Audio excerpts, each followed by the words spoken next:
उदासीन कहते हैं ना किसी को मित्र बनाया ना किसी को शत्रु। शत्रु मित्र नहीं कोई, सब सो हित बस कीजिए, क्योंकि हरि अपनो है सोए। सब में विराजमान मेरे प्राण प्यारे हरि हैं। ये क्रूरा अपि पापिनो न च सताम संभाष्य दृश्याश्चये सर्वान् वस्तुतया निरीक्ष परम स्वाराध्य बुद्धिर्मम। ये मेरे आचार्य का आदेश है। जो क्रूर हैं, पापी हैं, दुष्ट हैं, नीच हैं, वो तुम्हें दिखाई दे रहे। मेरी दृष्टि में आराध्य देव श्री राधा वल्लभ लाल, श्री कृष्णचंद्र जो सबके हृदय मंदिर में हम परमात्मा देखने के लिए चले हैं, ना कि क्रूर पापी दुष्ट निंदक देखने के लिए चले हैं।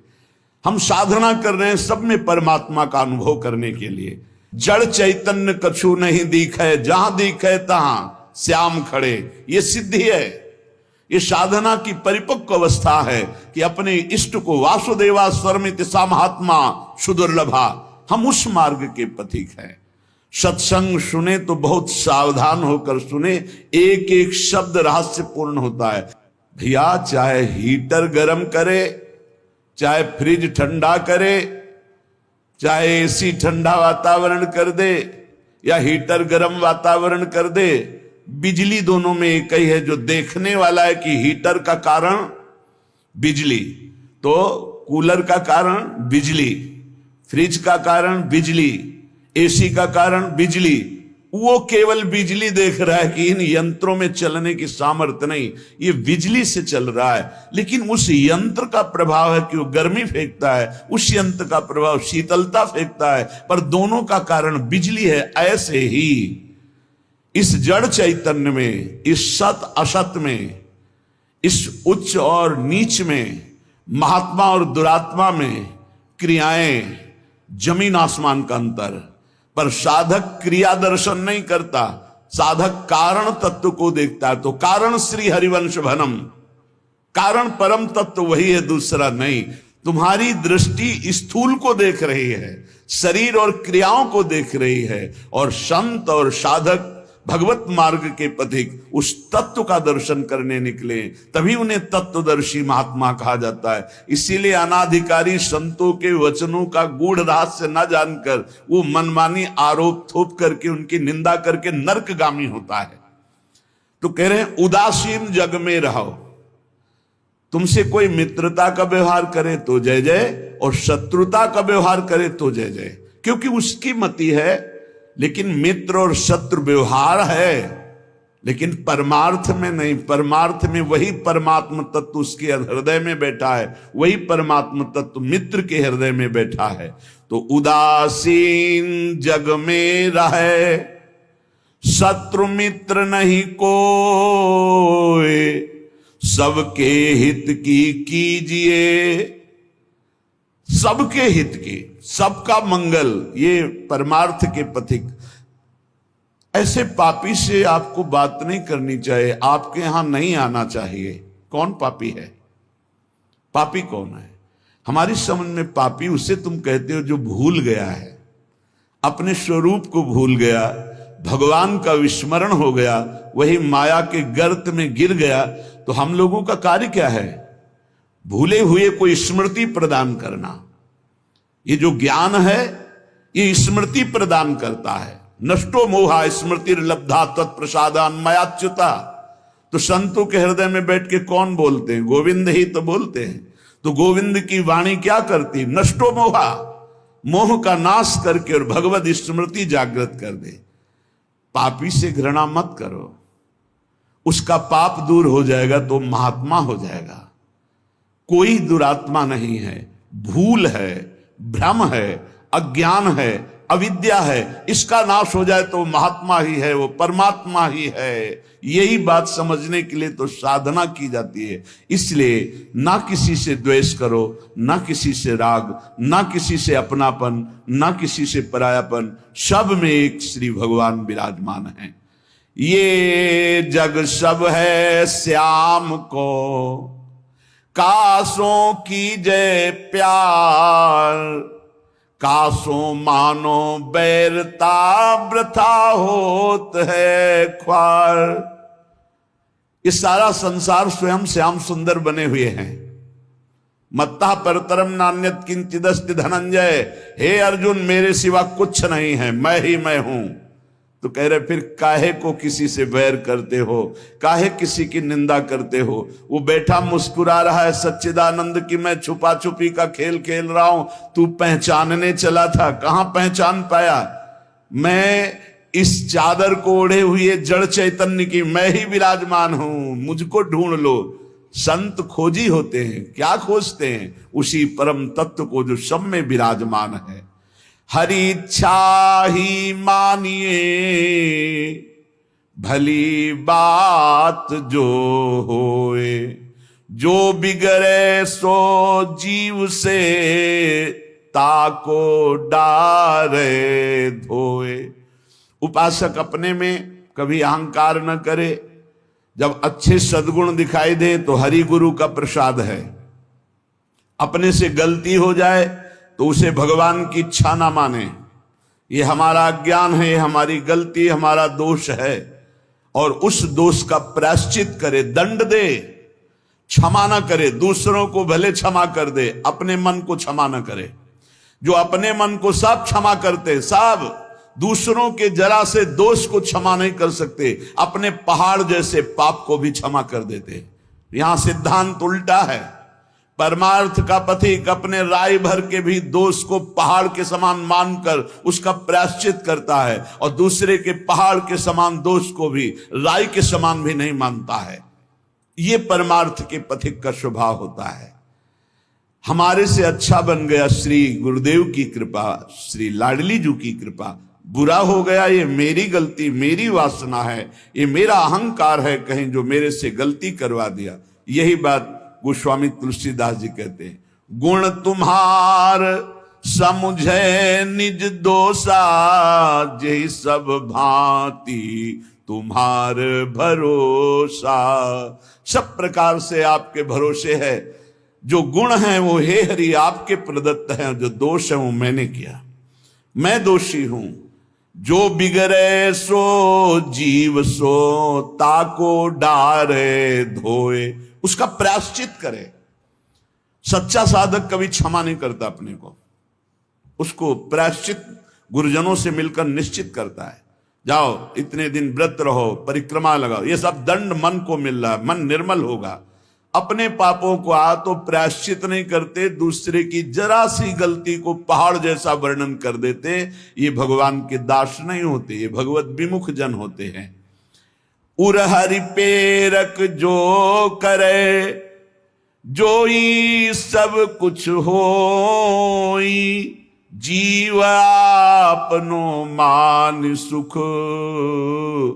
दुख देखे तब रोई। अगर आपके साथ कोई व्यवहार अनुकूल कर रहा है या प्रतिकूल, तो आप क्रिया को मत देखो, अनुकूल प्रतिकूल, कारण तत्व को देखो। हृदय में बैठा हुआ और प्रेरक रघुवंश विभूषण भगवान प्रेरणा कर रहा है। क्यों? क्योंकि मुझे वो अनुकूल प्रतिकूल से ऊपर उठाना चाहता है। इसलिए अनुकूल प्रतिकूल परिस्थिति सांसारिक पुरुष को हर्ष या शोक देती है, लेकिन भक्त को या भगवत मार्ग के पथिक को नहीं, क्योंकि वो कारण तत्व को देखता है।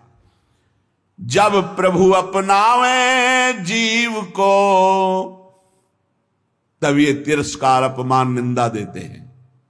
जिसको प्रभु अपना लेते हैं उसके जीवन में ये जरूर कृपा करके आते हैं, तिरस्कार अपमान निंदा। क्यों?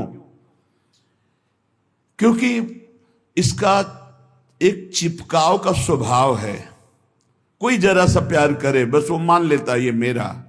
कोई वस्तु अच्छी लगी, चिपक गया, बस उस वस्तु, इसके बिना मैं नहीं जी सकता। जो वस्तु व्यक्ति स्थान के प्रति ममता है, आसक्ति है, लगाव है, ये तिरस्कार अपमान और निंदा के द्वारा दूर होता है। जब निंदा हुई, तिरस्कार हुआ, अपमान हुआ, जैसे बिल्व मंगल जी का तिरस्कार कर दिया, कट वचन बोले चिंतामणि ने, तो भगवान की तरफ कदम बढ़े। नहीं, जीव का जो मन है वो चिपकू स्वभाव का है, वो आसक्ति, वो ममता, वो राग कर लेता है। जरा सा बोल दे, जरा सा अनुकूल हो जाए तो वो उसी में राजी हो जाता है कि ये मेरा है। प्रभु ऐसा होने नहीं देते। बड़े कृपालु हैं, अपने जन को फंसने नहीं देते, इसलिए वहां से प्रतिकूलता दिलाते हैं, तिरस्कार दिलाते हैं, कटु वचन दिलाते हैं, तो वो फिर चैतन्य होता है। अरे नहीं, इस जगत में कोई नहीं, हरि के सिवा मेरा कोई, फिर हरि की तरफ भागता है। तो कह रहे कि ऐसी भगवान की अहेतुकी कृपा है कि जब जीव को भगवान अपनाते हैं तो तिरस्कार, अपमान, निंदा देते हैं। घबराओ मत, उतना ही देंगे जितने में तुम परिपक्व हो जाओगे। तुम्हारा पतन नहीं हो सकता, तुम इतना दुखी नहीं हो सकते कि परमार्थ छूट जाए। और काटे भव के फंद, चरण कमल में राख हैं श्री वृंदावन चंद्र। वृंदावन चंद्र युगल सरकार ऐसी परिस्थिति बना देंगे आपको। जो सुन रहे हैं बहुत धैर्य से, हो सकता है तुम्हारी वास व्यवस्था कमजोर हो सकता है तुम्हारी भोजन व्यवस्था कमजोर हो सकता है तुम्हारी अर्थ व्यवस्था कमजोर हो। काट लो समय, ये काट लो समय। आगे जो आपको प्राप्त होगा वो इन सबसे परे है।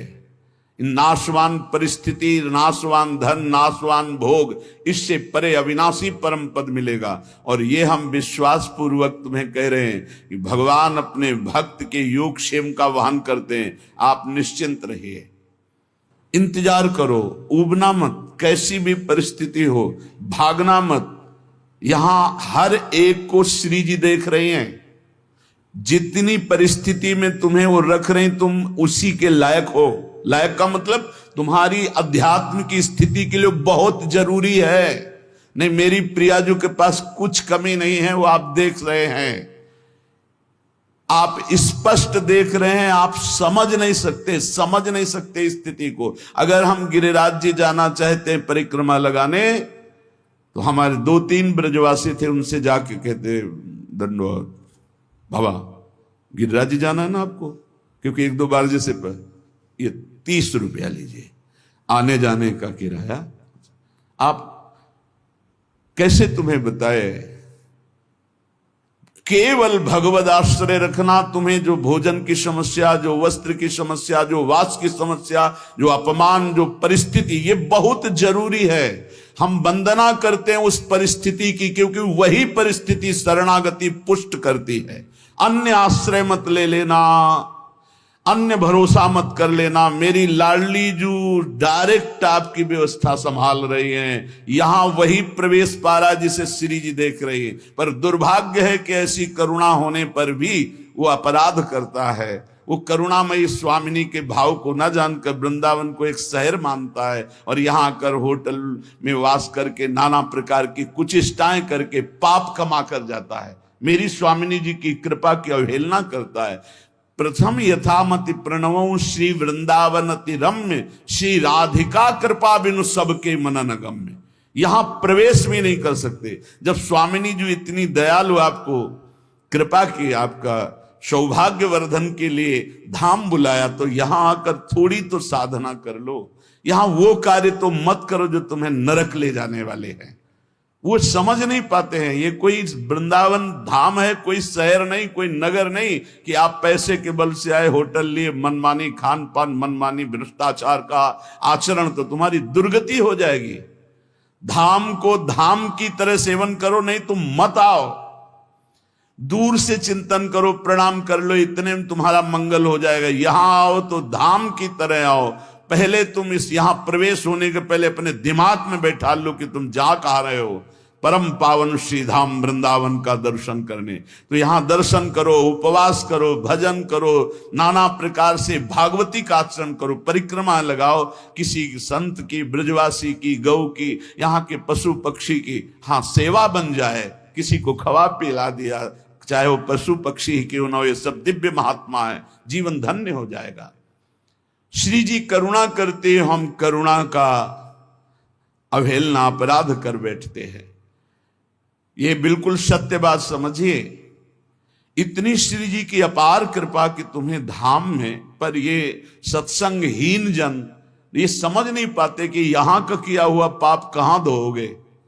यहां का किया हुआ पाप वज्र की लीक होता है और वो प्रतिपल पनपता रहता है, ब्याज दर ब्याज भोगते भोगते कल्प व्यतीत हो जाएंगे, फिर भी यहाँ के पाप से मुक्त नहीं हो पाओगे। हाँ, वही मुक्त हो जाता है जो आश्रित होकर अपने प्राणों का विसर्जन प्रियालाल के शरणागत होकर के धाम में करता है। अगर धाम में अपराध बन जाए तो धाम ही मिटा सकता है। इसलिए आगंतुक वृंदावन में आने वालों को हम प्रणाम करके प्रार्थना करते कि आपका अहोभाग्य, आप वृंदावन आए हो, लेकिन सावधान, कहीं मसाला खा के थूक रहे हो, कहीं दोना पत्तल फेंक रहे हो, कहीं गंदी दृष्टि कर रहे हो, कहीं दूसरे के प्रति दोष दर्शन कर रहे हो, या कहीं मन की विलास इंद्रियों के भोग रहे हो। बहुत सावधान, गलती न बन जाए। यहां से यहां 1 घंटा रुको लेकिन सही ढंग से रुको, यहां 1 दिन रुको लेकिन रहने की पद्धति से। 1 दिन में तुम्हारा श्रीपाद प्रबोधानंद जी का 1 बार वृंदावन आ गया, 1 पुष्प प्रसादी सूंघ लिया, 1 बार बिहारी जी को प्रणाम कर लिया, 1 बार वृंदावन की रज लग गई, अब तुम नरक नहीं जाओगे। तो उल्टा भी इसका है, आप 1 बार वृंदावन में आके पापाचरण कर लिए तो बचोगे नहीं नरक से, क्योंकि ये अमोघ धाम है।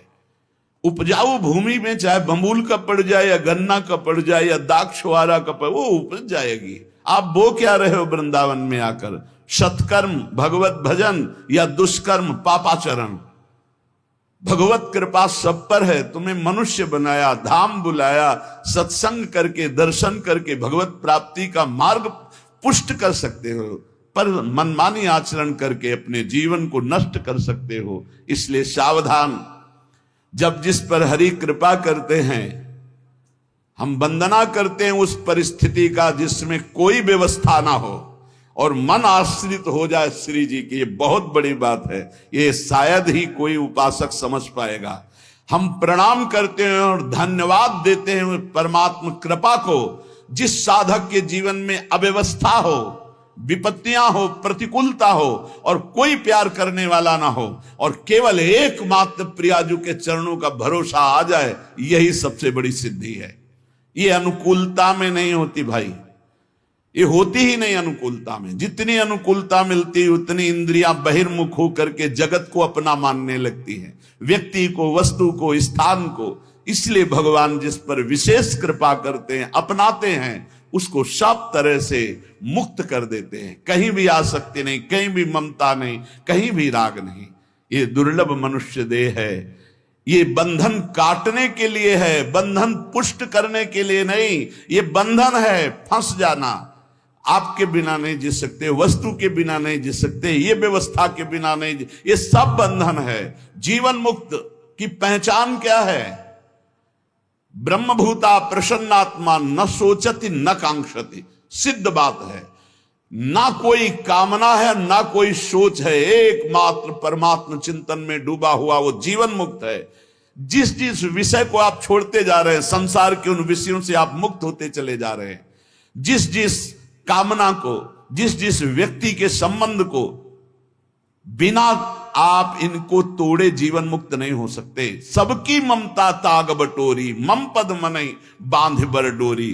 तो साधना की जो हमारी रुकावट है, हमारे भगवान कृपा करके उसे हटा देते हैं, ममता को हटा देते हैं। आसक्ति, कोई प्यार करने वाला ही नहीं रहता, नहीं रहता। वो भीख मांगता है, मुझसे प्यार कर लो। वो भीख मांगता है कि कोई तो मुझे प्यार करे, कोई नहीं।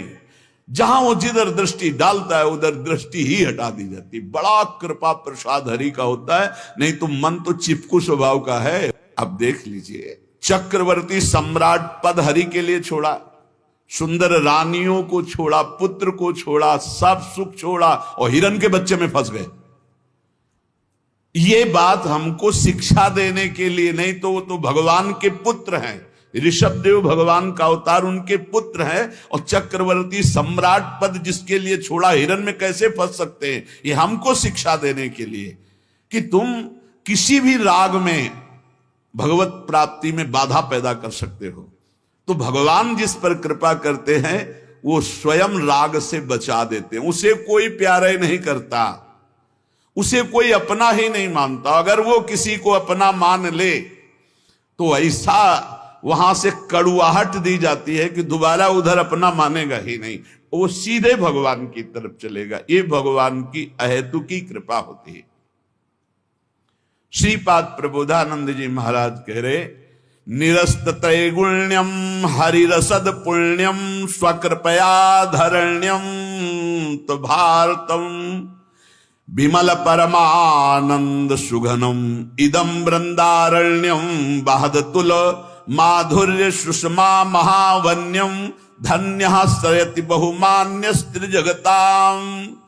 तीनों लोकों में सबसे महान धन्य है वो जो तीनों गुणों से परे करके सच्चिदानंद हरि रसदाई श्रीधाम वृंदावन का अखंड वास पा गया। ए भाई, जिनको मिल गया हो तो छोड़ना मत कि पड़ोसी ठीक नहीं है, व्यवस्था ठीक नहीं है, कोई सेवा करने वाला नहीं। एक सोच बनी रहती है उपासकों के अंदर। बहुत पहले की बात है और अब भी वर्तमान में कुछ साधकों में हो सकती है, उसके निवारण के लिए हम प्रार्थना करते हैं। एक बार एक साधक ने कहा कि महाराज जी आप हो तो हमारा जीवन आपके शासन से सही चल रहा है, कल जब आप नहीं होंगे तो आपका शासन नहीं होगा। आज उसका समाधान सबके लिए कह रहे हैं जिन साधकों के अंदर है। आप किसी मनुष्य की शरण में हो क्या? पहला हमारा प्रश्न है उन साधकों से जिनके हृदयों में ये बात है कि अगर सामने से ये शरीर चला जाएगा तो हमारी साधना बाधित हो जाएगी, हम एक असहाय असमर्थ अनाथ हो जाएंगे। तो हम ये पूछना चाहते हैं आप पांच भौतिक शरीर के शरणागत हुए हैं क्या? तो उत्तर आएगा नहीं, क्योंकि कोई शरीर का शरणागत नहीं होता है। शरीर परिवर्तनशील, नाशवान, प्रतिपल नष्ट हो रहा है। आप किसकी शरणागत हो? आप उस चैतन्य घन की शरणागत हो जो सर्वलोक महेश्वर है, वही गुरु है, वही परमात्मा है और वही चराचर जगत में व्याप्त है। क्या वो त्रिकाल में तुमसे कभी अलग हो सकता है? और एक हम ज्ञानेश्वरी टीका जो श्रीमद् भगवत गीता जी की और श्रीमद् भागवत की कुछ की है, उसकी बात पढ़ करके उन्होंने कहा कि जब हम किसी सदगुरुदेव का वर्ण करते हैं तो सदगुरुदेव का सूक्ष्म स्वरूप हमारे हृदय में आके बैठ जाता है, और जब तक हम जीवन मुक्त नहीं हो जाते तब तक गुरुदेव भी जीवन मुक्त नहीं होंगे। कौन से गुरुदेव? जो आपके दिमाग में बैठ गए, आपके अंदर बैठ गए। एक शरीर है और एक तत्व है, और तत्व सशरीर तुम्हारे अंदर समा गया है। अब देखो महाराज जी ने बात कही थी तो महाराज जी सामने दिमाग में है और उनकी बात सामने है। ये पूरे जीवन तुम्हारी रक्षा करेगी। और भरण पोषण ना कुछ हमारा था, ना है, न रहेगा। प्रभु हमारे हैं, प्रभु का सब कुछ है, प्रभु का सब कुछ था और वही सब कुछ करते रहेंगे। तुम निष्ठावान बनो, तुम अलग से भुवन रचना कर देंगे तुम्हारे लिए भगवान। एक छोटे मोटे स्थान की बात क्या, अलग से तुम्हारे लिए भुवन रचना कर देंगे। यदि गुरु निष्ठा वाले हो तो विश्वास कर लेना, पहले तुम्हारा विश्वास का परीक्षण होगा और परीक्षा में पास हो गए तो भुवन के भुवन तुम्हारे कर देंगे। अनंत ब्रह्मांडों के मालिक हैं। तुम अपने जीवन की परवाह करते हो, इसका मतलब तुम शरणागति में अभी कलंक लगा रहे हो। मेरा प्रभु बचपन से कह रहा हूं, इसीलिए बोल देता हूं, यह अहंकार बना ही रहेगा। बचपन से हम जिनकी शरण में उनके दुलार को आज तक देखते रहे, कोई एक साथी नहीं रहा कि हमें 10 कदम भी हाथ पकड़ कर चला दे। 13 वर्ष की अवस्था कोई अवस्था होती है, ज्ञान विज्ञान संपन्नता होती है, और उसी समय से गंगा का किनारा पकड़ा और आज तक मेरे भगवान मेरे साथ ऐसे करुणा कर। तो वो भगवान क्या तुम्हारे नहीं है? क्या तुम्हारी शरणागति का वो पालन नहीं करेंगे? फिर ये प्रश्न क्यों हो जाता है मुझे किसने संभाला बचपन से अभी तक? किसने संभाला? कोई विश्व में ऐसा नहीं कह सकता कि 10 वर्ष हमने संभाला, एक दिन भी नहीं। वही परम गुरु गुरुदेव का रूप। गुरुदेव तो बाद में मिले हैं, घर से तो उसने पहले निकाला। सूक्ष्मता से देखिए, उस जगत गुरु ने घर से निकाला वैराग्य दिला के, उस जगत गुरु ने भ्रमण कराया, फिर गुरु रूप से मिले, फिर हमको सतमार्ग में चलाया, फिर अंतर ध्यान हो गए, फिर सदगुरु रूप से आगे मिले, फिर पला, फिर सदगुरु रूप से आगे, वो आगे आगे बढ़ता चला जा रहा है। वही परमात्मा तत्व। वो क्या तुम्हारा नहीं है? तुम निर्भय निश्चिंत नहीं? अरे तुम शरणागत हो, चल के तो दिखा एक कदम विपरीत। अगर थोड़ी भी शरणागत हो गए तो एक कदम तो विपरीत नहीं चल सकता जीवन में, यदि शरणागत है। और जो शरणागत है तो माया मां की तरह दुलार करती है, मां की तरह। हमारी बात को समझ लेना, माया उनको विघ्न डालती है जो सूरवीर हो करके माया को जीतना चाहते हैं, और जो माया को मां मानते हैं, मां की तरह दुलार करती हो, भगवान को प्राप्त हो जाते। माया कभी बाधा नहीं पहुंचाती। इसीलिए हरिदासों में कहीं भी माया का प्रभाव नहीं देखा जाता। वो तब होगा जब कीन हो इस कबहू अभिमाना, शोक होवन चा कृपा निधाना। अगर अभिमान रहित होकर दैन्य भगवान की शरण में, तो माया है ही नहीं, वो मां है। देखो सियाजू के लिए क्या कह रहे हैं रघुनाथ जी मनु जी से, आदि शक्ति जय जग उपजाया सो अवतरी मोरिया माया। वही हमारी जननी है, वही हमारे सर्वस्व हैं। वो पालन पोषण करके भगवान से मिला देती, वो श्रृंगार करके भक्ति का भगवान से मिला देती। बाधा तब पहुंचती जब अहंकार होता है और माया पर विजय प्राप्त करने की बात होती, तब प्रश्न खड़ा हो जाता है। और जब भगवान के अधीन हो जाते हैं तो माया मां की तरह दुलार करती हुई भगवत प्राप्ति करा देती है। निरस्त त्रैगुण्यम, वृंदावन में रहने मात्र से निरस्त हो जाते तीनों गुणों के प्रभाव, सतोगुण रजोगुण तमोगुण। इनसे ऊपर त्रिगुणातीत प्रिया प्रीतम के प्रेम की प्राप्ति होती है। हरि रसद पुण्यम, ऐसा यहां वास मात्र से सुकृत होता है। वास मात्र भजन है। हमारी बात को बांध लो, कुछ भजन ना हो तो भी पड़े रहोगे तो तुम्हारा सच्चा भजन भगवत प्राप्ति करा देगा। यह सच्चा भजन होगा। चद्दर में 4 कोने हैं, एक कोना पकड़ के घसीट लो, पूरा चद्दर आ जाएगा। उपासना रूपी चद्दर के 4 कोने हैं, नाम रूप लीला धाम। हम नाम निरंतर नहीं जप पा रहे, रूप का ध्यान नहीं बन रहा है, लीला का चिंतन नहीं बन रहा है, लेकिन धाम का अखंड वास कर रहे हैं। तो एक कोना पकड़ लिया जोर से, पूरी उपासना आ जाएगी। नाम रूप लीला धाम एक पकड़ लो। कोई आप दूर रहते हैं, धाम वास नहीं करते, निरंतर नाम का चिंतन और धाम का आश्रय, पूरी उपासना जागृत हो जाएगी। आप प्रभु की सेवा में लगे, प्रभु का नाम जप कर रहे हैं, अपने कर्तव्य का पालन कर रहे हैं, अंततो गत्वा आपको भगवान की प्राप्ति निश्चित होगी। कोई एक पकड़ लो।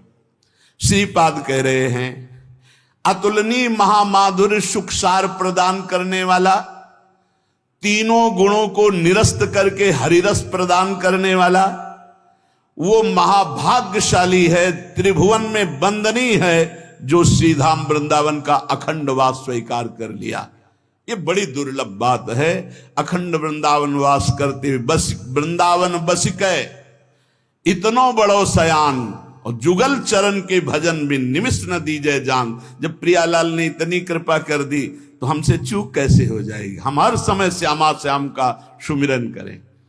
सांद्रानंदाब्धि मध्य लसति रसमयम चिन्मणि द्वीप मेकम। देखो तुम तो महिमा सुन रहे हो, अनजाने में यदि हम भगवान के स्वरूप, भगवान की नाम, भगवान की महिमा को स्वीकार कर ले तो हम अनजाने हैं, लेकिन भगवान तो सर्वज्ञ हैं। सदन जी के एक चरित्र में बड़ी विशिष्ट बात पाई गई। देखो सदन जी का जो जन्म है, इसी से हमें ये पता चलता है कि भगवान केवल भाव देखते, केवल भाव देखते हैं। सदन कसाई ताकि नीकी कसियाई, जैसे बाराबानी सोने की कसौटी कसियाई है। जीव को न बध करें, ए पे कुलाचार ढरे, बेचे मांस लाए प्रीति हरि सो लगाई है।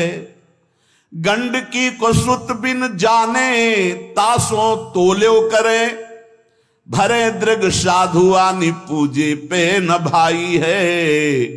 कही निस सुपने में वाही ठोर मुंह को देवो, सुनो गुण गान रीझो ही की सच्चाई है। सदन जी का जन्म कहां हुआ? कसाई कुल में, जहां पशुओं का वध करना एक स्वाभाविक वृत्ति है। निंदनीय किसी भी जीव की हिंसा करना निंदनीय कार्य है। राधे राधे। अगर आप सच्ची भक्ति और आध्यात्मिक आनंद की तलाश में हैं तो अमृतवाणी दर्शन चैनल आपके लिए सही है।